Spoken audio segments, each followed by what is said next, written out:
Alright, gang, what is up? It is June 2nd, Sunday morning. Yo, and if you don't know what today is, I'm gonna let you know.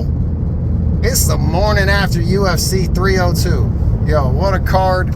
Unfortunately, I had to work during it, but I turned on my man Wrestling Days in the UK, and I listened to his commentary, so I knew what was going on. I haven't even watched the highlights of anything.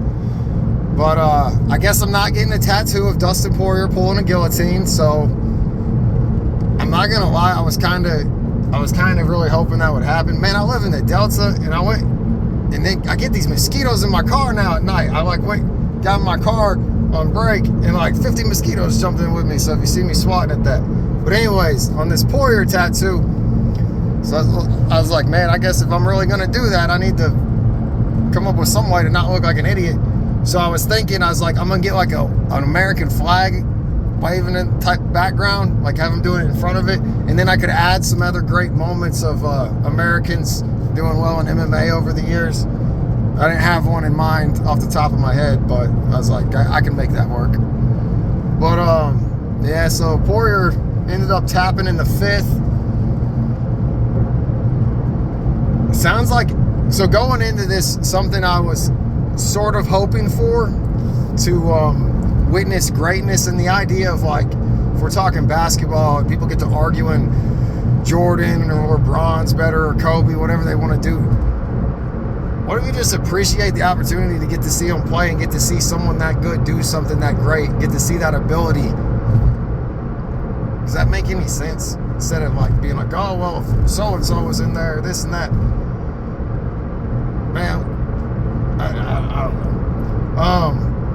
So, in the idea of wanting to witness greatness, I felt like a great step for Islam to take, and I don't think anyone would disagree with this, is to become a good striker. What I don't think a lot of people are giving him credit for is he's putting in the work on it, or it appears that he's working on it. His last two fights, I saw, in the way I look at striking, I saw promise. I saw some understanding of range, some being just zoned into finding your range and to maintaining it, like that walking forward. And a great example is right before it, we got to see, man, finally got that mosquito.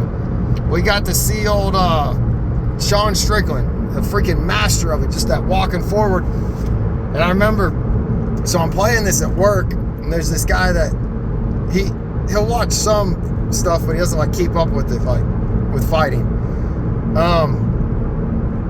And Days is doing his commentary, and he's like, Strickland kind of just chilling. He keeps going forward, but he hasn't thrown anything yet. And I was like, Leon Strickland gonna fuck this dude up, man. I was like, it's just the time. And Days is like, Costa's the one landing, but Strickland's going forward. I was like, I promise you, he's just getting the range figured out, and then he's gonna clock this guy when this guy don't feel it coming. Oh, but all right. So I thought Islam, working on his striking, might try to prove his greatness by standing and banging with Dustin. Apparently it sounds like he shot the takedown fucking 20 seconds in, you little bum-ass Russian. And then, that once he did that, I was like, this makes a lot more sense. Do like what Khabib tried with Conor.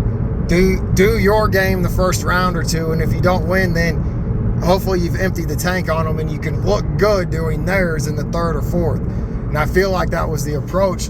It sounds like Dustin started getting the best in the fourth, though, and busted Islam up a little bit.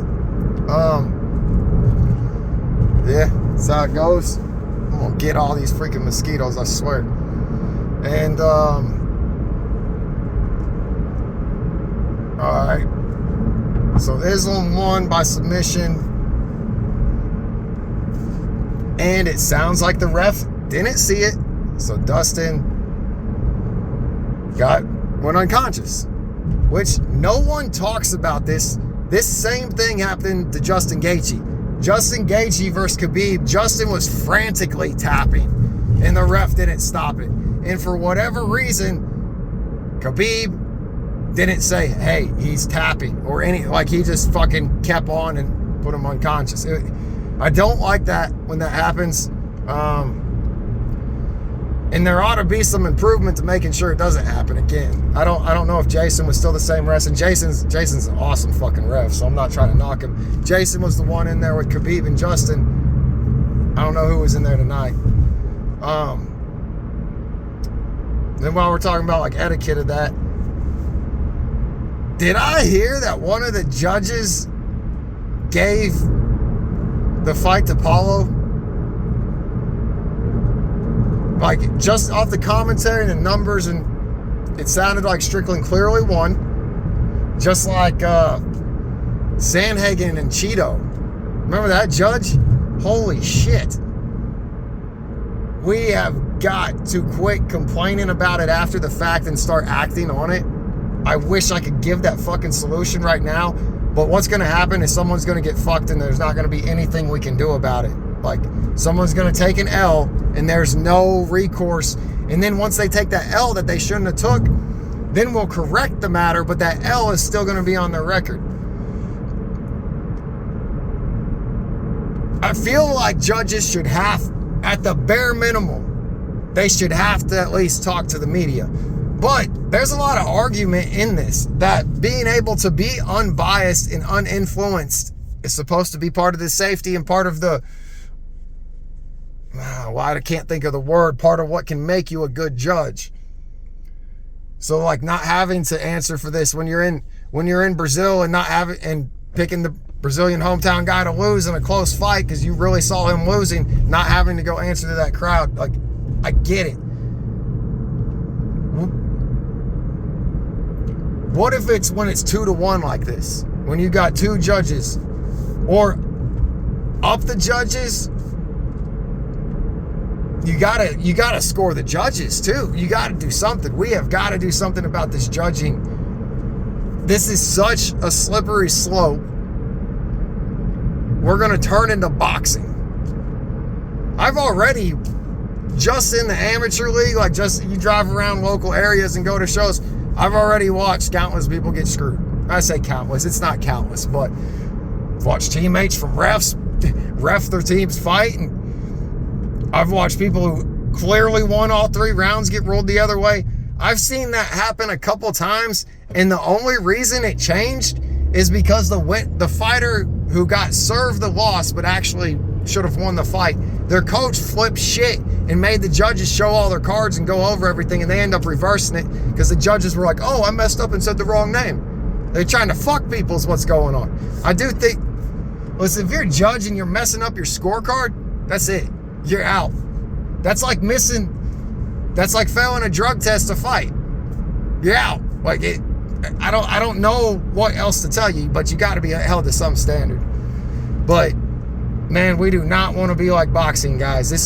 We do not want to do that, and it is so slippery. The longer we keep letting people know that they can get by with doing that, which they do, the more people are going to start doing it.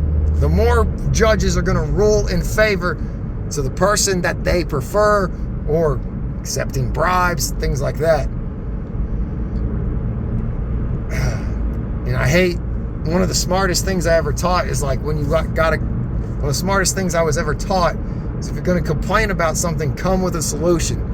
Don't just complain about it, come with a way to fix it. And I don't have the perfect solution, but I do think at bare minimum, if one judge scores it completely different than the other two, that judge should have to explain why on a public setting.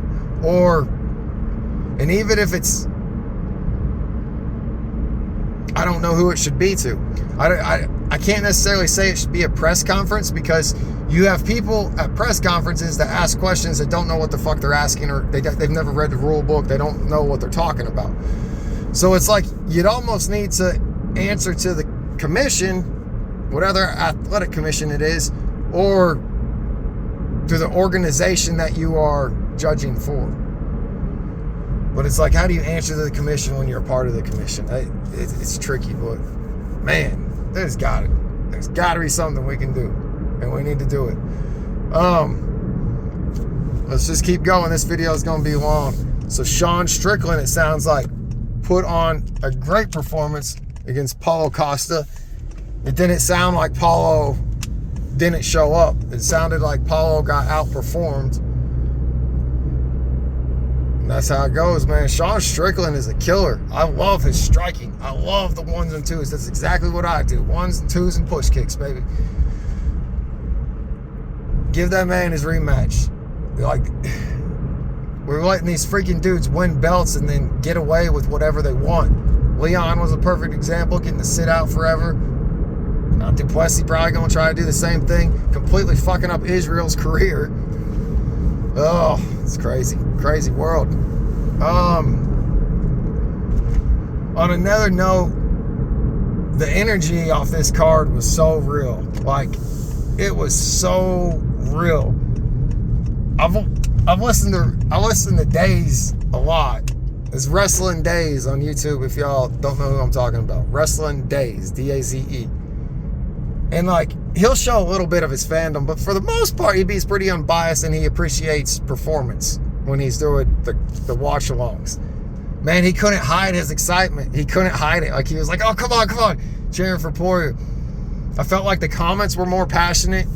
Not just in that, but like going into this card. And is that not just the excitement and getting to talk about it with people that aren't even as deep into sports? Like, a lot of people knew this was happening and were into it. It was a big fight. But Poirier wasn't even the number one contender. You know what I mean?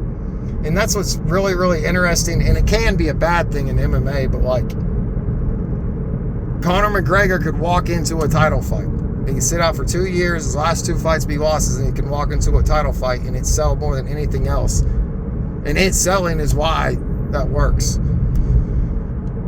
So I'm not at all complaining about that right now. I was happy to see Dustin get it. I thought it was odd that they named Dustin for it, but that's how it works. Oliveira lost, and Oliveira didn't want to fight Islam. It's like no one wants to fight Islam.